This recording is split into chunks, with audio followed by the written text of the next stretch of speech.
Senator Samina Mumtaz Sahiba.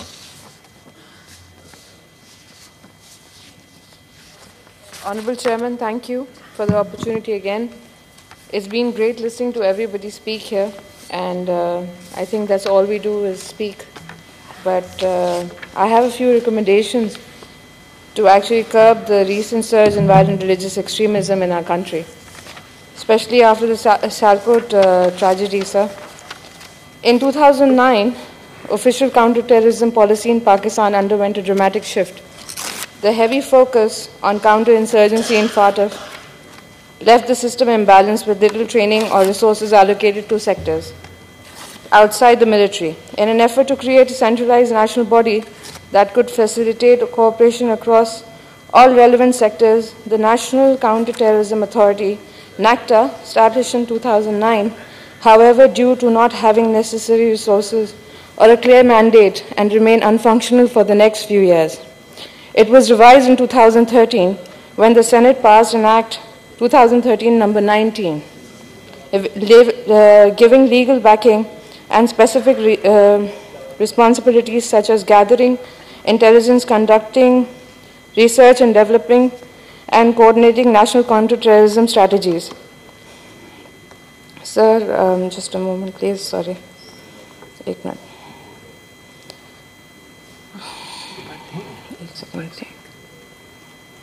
I can't understand. It's okay.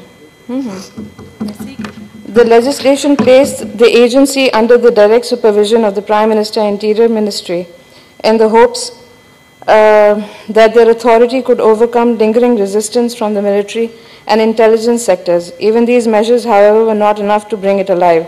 While NACTA remained dormant, even with the high-level support, its creation signaled a shift toward a holistic national strategy for countering violent religious extremism. In early 2014, this shift manifested itself in the first-ever National Internal Security Policy, NISP.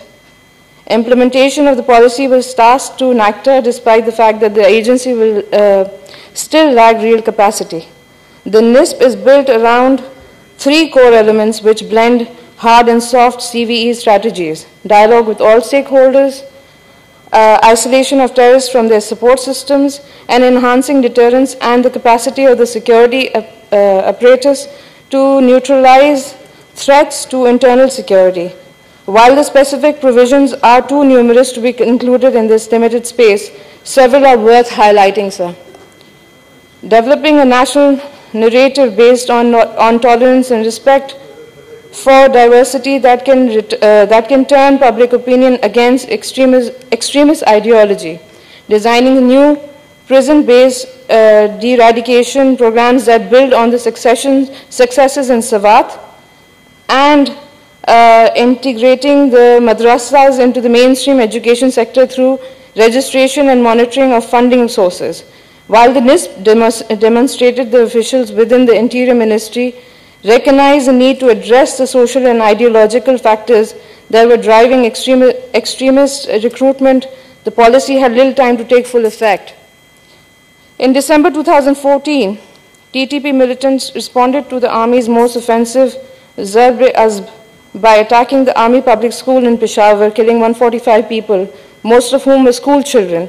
With public opinion fully galvanized against extremist organizations, the government had announced a new framework for countering terrorism and extremism, the National Action Plan, NAP. I would recommend to revamp NAP in this direction, and revamping NAP proposals should be discussed in committee of the whole House, sir. That's all I have to say. Thank you. Thank you, ji. Senator Professor Sajid Mir, sir. बहुत शुक्रिया जनाब। आप खुद भी सियालकोट से ही हैं ना मेरे ख्याल में? जी जी, बदकिस्मती या खुशकिस्मती। मोहतरम चेयरमैन, ये वाक़या जो सियालकोट में हुआ है, प्लीज सुनें जी। इसके लिए मजम्मत का लफ्ज़ काफ़ी नहीं है।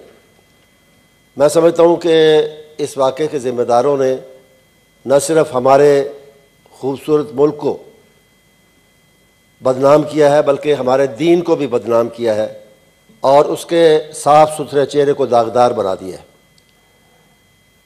یہ بڑی اچھی بات ہے کہ سری لنکنز اس سانحہ کے باوجود جو جن جذبات کا اظہار کر رہے ہیں، اسی طرح انہوں نے کیا تھا جب اس سے پہلے سری لنکن کرکٹرز کے ساتھ ایک افسوسناک واقعہ ہوا، ان پر حملہ ہوا، ان کا نقصان، اور اس وقت بھی ان کا رویہ بڑا مثبت تھا، بڑا پازیٹیو تھا. اور اس دفعہ بھی ہم نے دیکھا ہے کہ اس سانحے کے باوجود انہوں نے پاکستان کو ایز اے کنٹری یا ہمارے دین کو ایز اے دین بدنام نہیں کیا، اس پر کوئی اٹیک نہیں کیا. مجھے موقع ملا کچھ علماء کے ساتھ، کچھ اہل دین کے ساتھ سری لنکن ہائی کمیشن کو وزٹ کرنے کا بھی، اور میں نے دیکھا کہ وہاں بھی سری لنکن جو ہائی کمشنر ہیں انہوں نے بہت بڑے اچھے رویے کا اور بڑے اچھے الفاظ کا استعمال کیا، اور انہوں نے بھی پاکستان کو اور یا ہمارے دین کو بدنام کرنے کی بجائے، برا بھلا کہنے کی بجائے، ہمارے اس جذبے کو اپریشیٹ کیا کہ ہم تعزیت کے لیے اور اظہار افسوس کے لیے اور اظہار مذمت کے لیے ان کے پاس حاضر ہوئے ہیں. یہی رویہ ان کی گورنمنٹ کا ہے، یہی ان کے ہائی کمشنر کا ہے، اور اس پر ان کی تحسین کی جانی چاہیے. اس کے ساتھ ہی میں یہ گزارش کروں گا کہ آئندہ ان واقعات کی روک تھام کے لیے